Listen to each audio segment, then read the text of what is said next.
How does your media product represent particular social groups? Our superhero and villain are presented to our audience as smart, sophisticated, and wealthy. This is shown by the costume we have used. The hero and villain both wear sharp clothing, such as smart shirts and trousers. This gives the characters an essence of sensibility and upper class immediately. This also represents your stereotypical working class male with a reasonable job. We have shown our hero in his own house and in a fairly serious settled relationship. This hints to his age. We wanted to present our character as an older male because this would make his life seem more successfully built and more organized. This also makes the possibilities of him being capable of being superhero more possible. There is no general religion or culture shown in the character's life. This is so the hero character is easily related to by many audiences, and this will allow our film to become more popular with different people. The main gender that takes the most important role is male.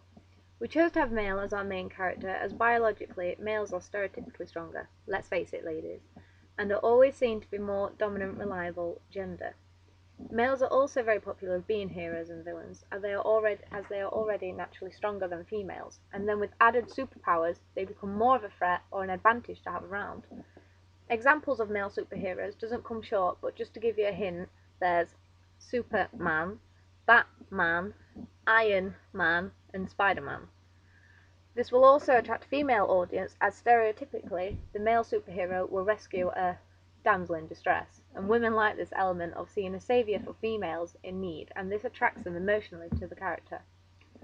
When Superman is out of his hero character and becomes Clark Kent, his appearance completely changes as he becomes this man who is very vulnerable looking and still an outcast to society, only for all the wrong reasons, as he becomes a man who does not approve of social standards and expectations. However, we didn't want to make our character seem vulnerable, as this would imply that he is aware of his situation, so we kept him looking quite intellectual and intelligent, more like the superhero Tony Stark, who is Iron Man. When in his superhero persona, he has a slight arrogance and confidence within himself. The mise-en-scene is an important element in filmmaking and producing a media product. Therefore, we have to carefully consider how we represented mise-en-scene in our film opening. In the first scene, we see our character pause for a little while, smile, and then he puts the costume away. This connotes him to being closely linked and positively to this costume, and has shared good experiences with the costume, and this further points out and highlights his superhero role. We see immediately that he is wearing a white shirt.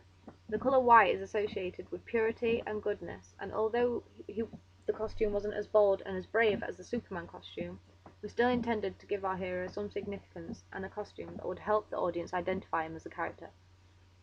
His hair is dark and yet neat. This shows he cares about how other people view him as a person, and maybe as an idol, as he is a superhero and people will be looking up to him.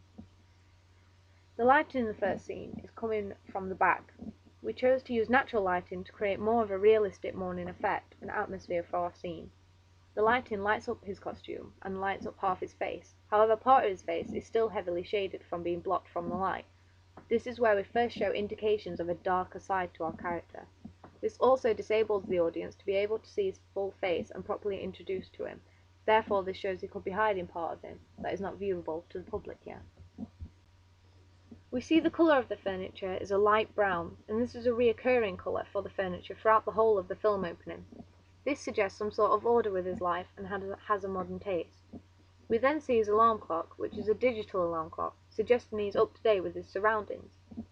We included a time change during the filming of the clock. This adds a sense of drama and slight tension and signals the start of the film, almost like the trigger of the time is starting to tick away. We then see a pocket watch and a flash of static. The fact that the villain has a pocket watch indicates he doesn't have much of a modern mind and approves more of past living and instruments such as a pocket watch. Having a villain who prefers older ways from past generations indicates a very intelligent, intellectual man, as he would have to have done his research. An example of this would be John Doe from the film Seven.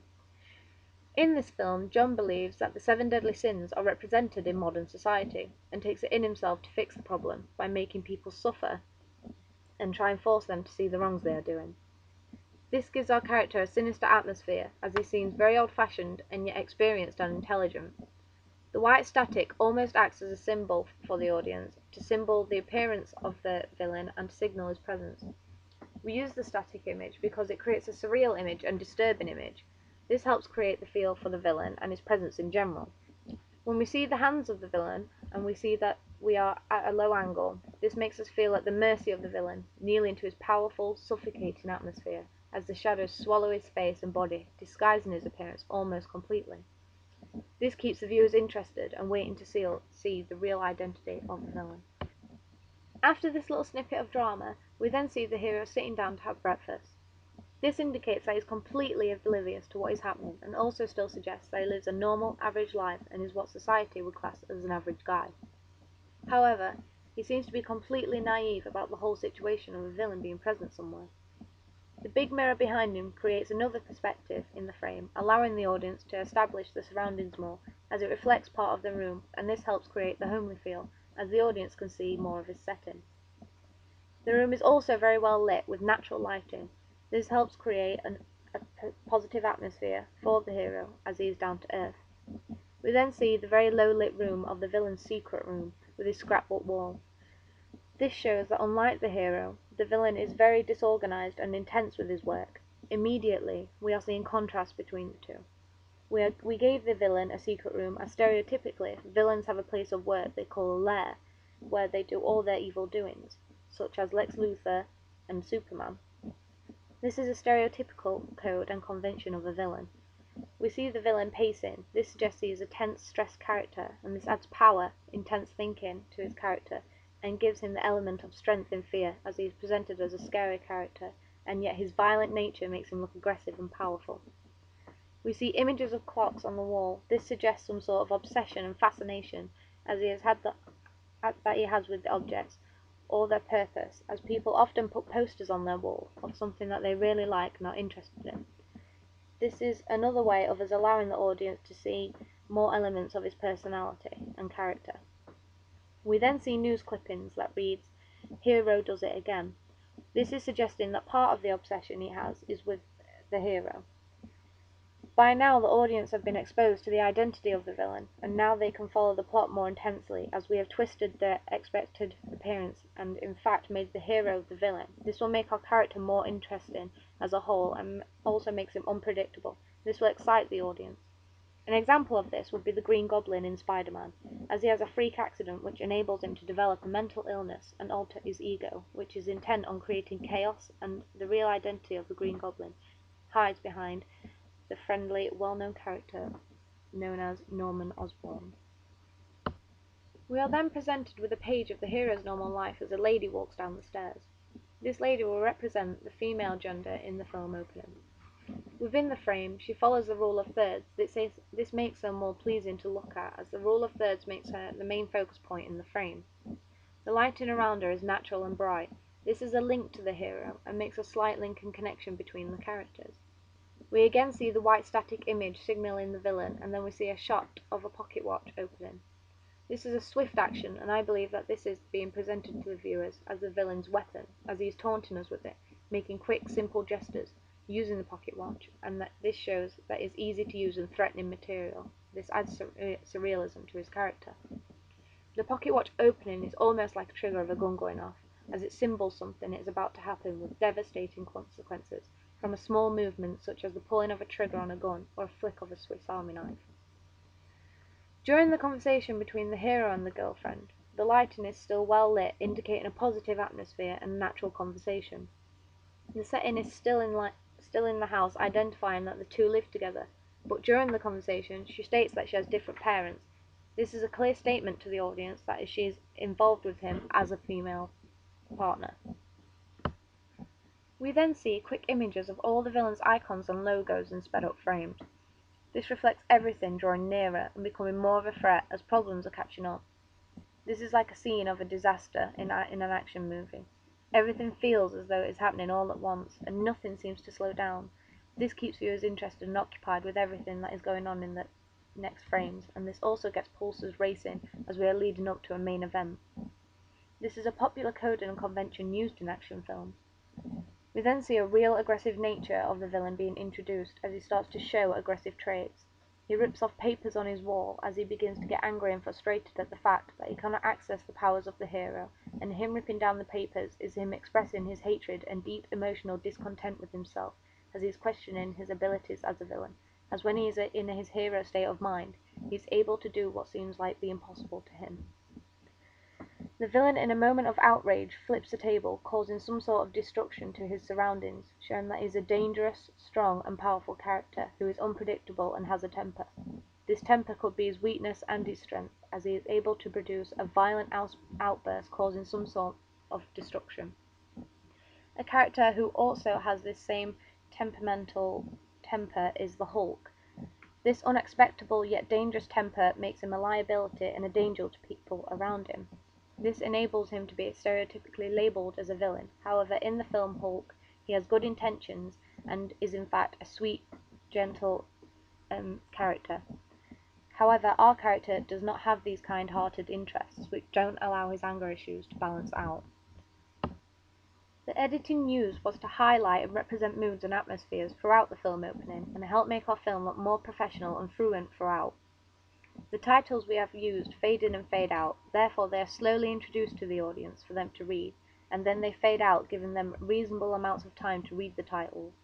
The first scene fades in for this same effect. It allows the audience to be slowly introduced to the character, and this allows them time to get interested and draws them into the film, and its unlikely yet strikingly different plot. An action match is used when the hero places his costume into the wardrobe.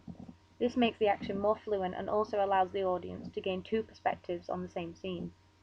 A cutaway is then used to the alarm clock and to a pocket watch, so we see the immediate differences. These two clocks act as representatives for the characters, as we see two different characters shown in the different clocks. The transitions we have used between scenes are cuts, as this makes them abrupt and gives them an element of shock and surprise. Slow motion is also used to make the pacing more intense and dramatic. Slow motion is often used in action genres to highlight a significant scene and create tension. This scene is also a cutaway, so the audience know that this is a previous event that is relevant to the present scenes being shown, and help reflect past flashbacks and memories perhaps. Match and action is used as a female character walks down the hallway. Again, this is to offer two perspectives of the motion to the audience and make the action more fluent. Quick cuts are used frequently, using clips of the clocks, villain, static, and newspaper clippings. This highlights the fact that they are all relevant and key to the villain's frustration in the plot. Sound helps us present specific moods and helps us represent and present the character to the audience throughout the film opening. The sound is key in this film opening, as we have given the characters sound motifs to indicate a difference in character, even though they are played by the same person. This enables our audience to immediately identify the change in character from hero to villain. Both heroes and villains have been known to have sound motifs to alarm and alert the audience to a significant scene approaching that will involve this main individual character. The most famous sound motifs for a villain character would be either Darth Vader or Jaws.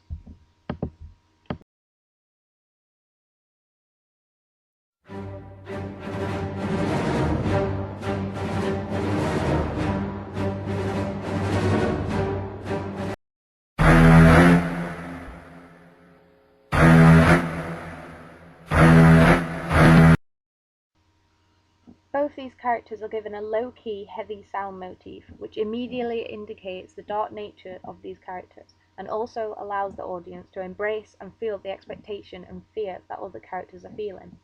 However, heroes can also have sound motifs for the same reason, such as Superman, the A-Team, and Indiana Jones.